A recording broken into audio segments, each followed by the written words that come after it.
Next storyteller, Tracey. Tracey, everyone.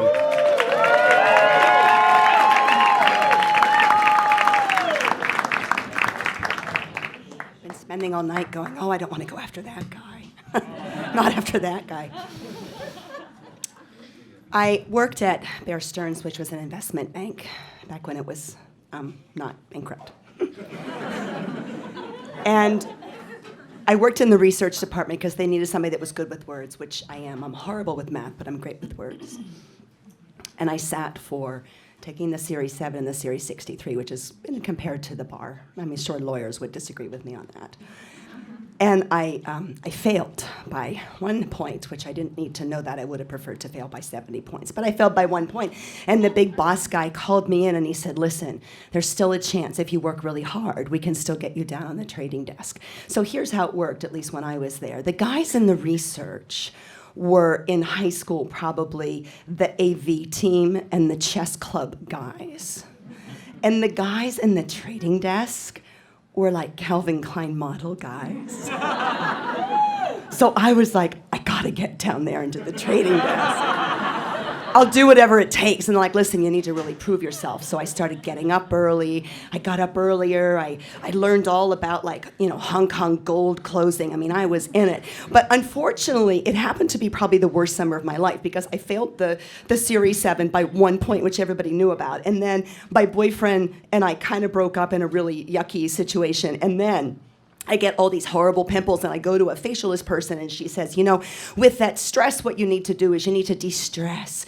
And when you get home at night, you need to put your hair up real pretty in a bow and light some candles and gently massage your face away because that's why you have the pimples, because you're freaked out about your job. And I said, okay. And I guess other people's bathrooms are bigger than mine because I managed to catch part of my hair on fire when I was relaxing in front of the candles, and so then I have burnt hair sticking up.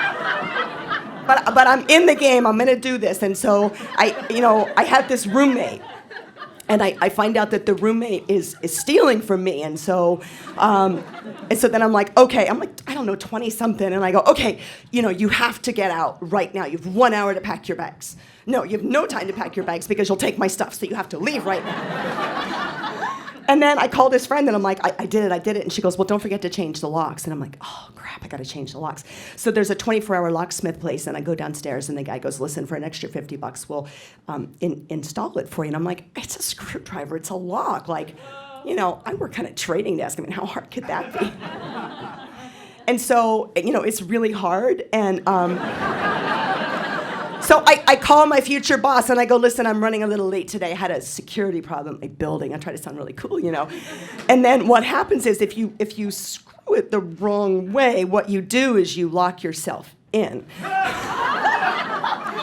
So I was the girl that was at work at 5, and all of a sudden at about 9, I can't get out of my apartment, and it's also when I realized that my horrible, evil landlord, Mrs. Smegmarelio, by the way, I don't make that up, Mrs. Smegmarelio had never taken the locks off of my fire escape.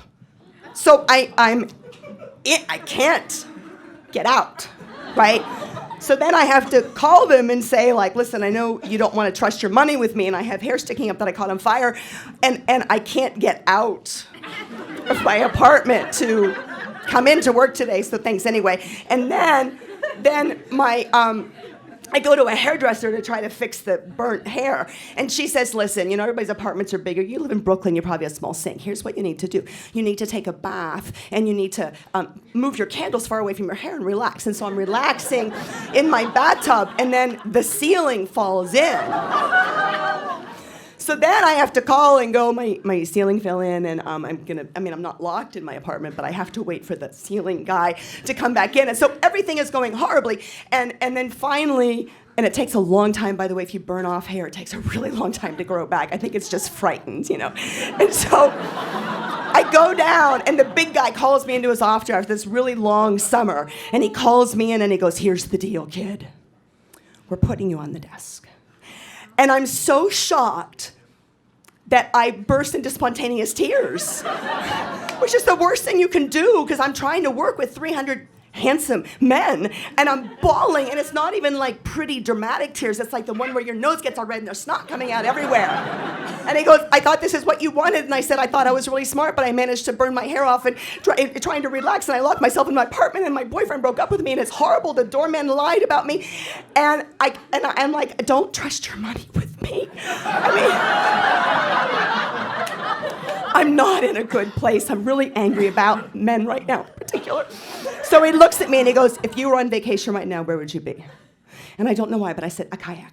And he goes, okay, are you kind of a winter snow kayaking person or beach kayaking person? And I'm like, this is like an intelligence test. And I go, beach kayaking. He goes, go upstairs and come back down in an hour. So I come back down in an hour, and he goes, here's the deal. There's a limousine waiting downstairs. The limousine is going to drive you to your apartment, assuming you can get into your apartment. You're going to pack a suitcase, and the limousine driver is then going to take you and your suitcase to the airport. And I am flying you to Florida for the next 10 days, where they have beachside kayaking, which I have prepaid for. We have invested 6 months in you. You're cute as a button. Go to Florida, relax. And when you get back, you can have your dream job on the trading desk, which I did.